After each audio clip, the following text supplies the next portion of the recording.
So this is live at the White House, where President Donald Trump has just welcomed Saudi Crown Prince Mohammed bin Salman to the White House. This is his second visit. He visited America in 2018. This is a historic visit in its own right, as this would be the first time the Saudi Crown Prince will be in the White House in more than 7 years. The powerful Crown Prince last visited Washington in 2018, months before the murder of dissident journalist Kamal Khashoggi at a Saudi consulate in Turkey. The president has already rolled out the red carpet, as you can see on your screen there, for the prince, with all the trappings of a state visit. Once they enter the Oval Office, they will have a discussion on a range of issues, including the F-35 fighter jets, which will be provided to Saudi Arabia, and Saudi Arabia will be the second nation after Israel to receive the F-35 fighter jets.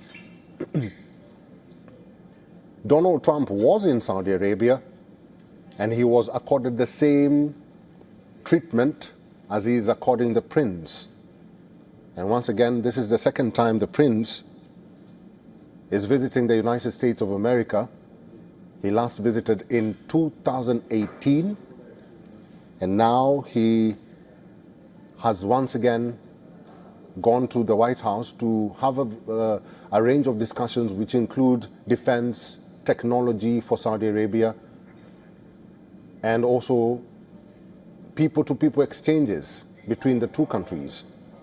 Remember, this is a significant trip or a state visit by the Crown Prince of Saudi Arabia. Let's talk to our correspondent, Susan Teherani. Susan Teherani, the state visit by Saudi Crown Prince has just begun. We saw what President Donald Trump did, rolling the red carpet for the prince. The significance of this visit to America and to both countries, Susan. Very significant indeed, Eric, and you see that President Trump is pulling all of the stops for Prince bin Salman's visit to the United States. Of course, his first, as you mentioned, since President Biden was in office. Now, it's important to note that for the United States, discussions about Saudi Arabia joining the Abraham Accord and normalizing ties with Israel is very important. But it also is significant for the Trump administration and somewhat a victory that bin Salman lands in Washington just one day after the United Nations Security Council adopted a resolution, a U.S.-backed resolution backing President Trump's 20-point peace plan for Gaza. So it sort of puts bin Salman in a situation where President Trump wants normalization of ties.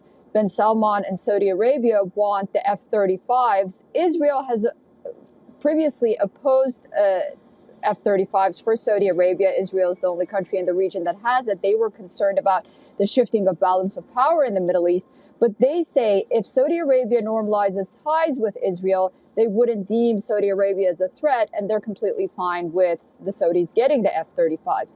Now, it's important to note that for bin Salman, one of the things that's very important is to get President Trump on board to stop the fighting in Sudan. And we are expected that he was going to bring that up, going back to how he was at least managed to stop the fighting between Gaza and Israel. Sudan is very significant for Saudi Arabia and for the infighting in that country to stop, because Sudan shares hundreds of kilometers of coastline on the Red Sea with the Saudi coastline as well. So they're very concerned in terms of national security in what's happening in Sudan. Now, I do want to mention that by protocol, this wouldn't be considered an official state visit because the ruling person in Saudi Arabia is the 89-year-old father of Prince bin Salman, MBS, King Abdullah. So this, although very significant, by protocol is not considered a state visit, but of course nothing short of that. Bin Salman will be talking to members of Congress, the Senate, with lawmakers, and of course they'll have a lavish dinner later on with President Trump and First Lady Melania Trump as well. Susan, we also understand that Ronaldo is part of the delegation that is visiting the White House and the president. We'll talk about that shortly. But during his trip to Riyadh earlier this year, President Donald Trump and the Saudis promised more than $600 billion in US investments. More could be on the way following bin Salman's visit to the United States, his first to the US since the Saudis were implicated in the 2018 murder of Washington Post reporter Jamal Khashoggi. And this is also a flashpoint in his visit. Susan.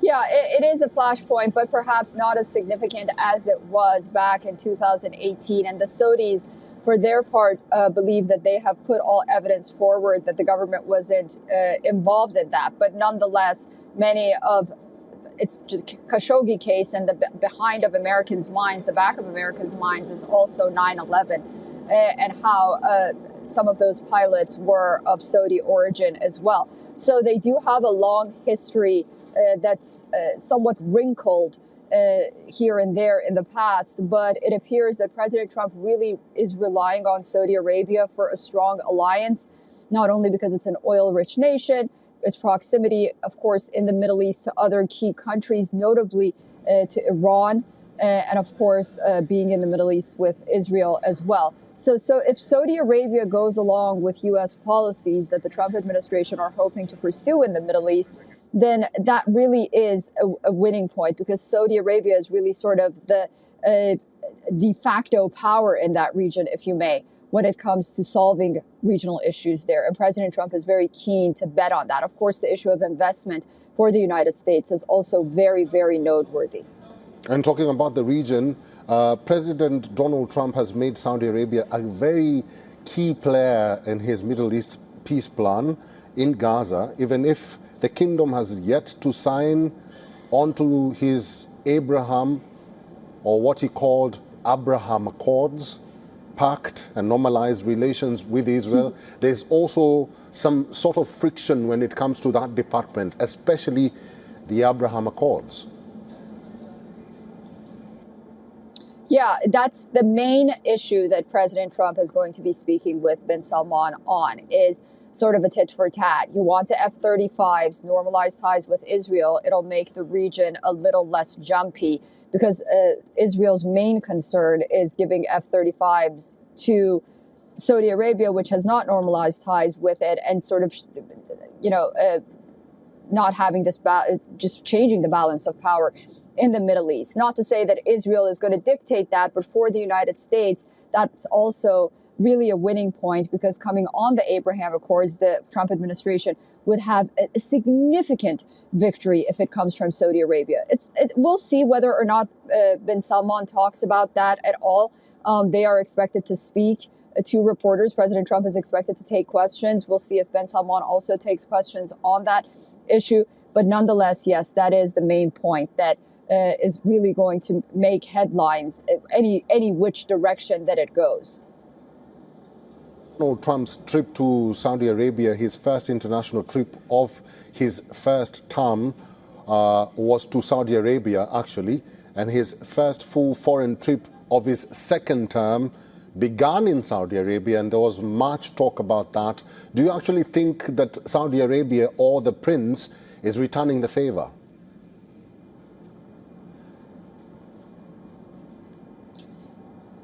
Alliance with the United States for Saudi Arabia is very important, notably in a volatile Middle East region. And also, both of them have eyes on Iran and Iran's nuclear ambitions. So there is also talk that they may talk about nuclear issues together as well.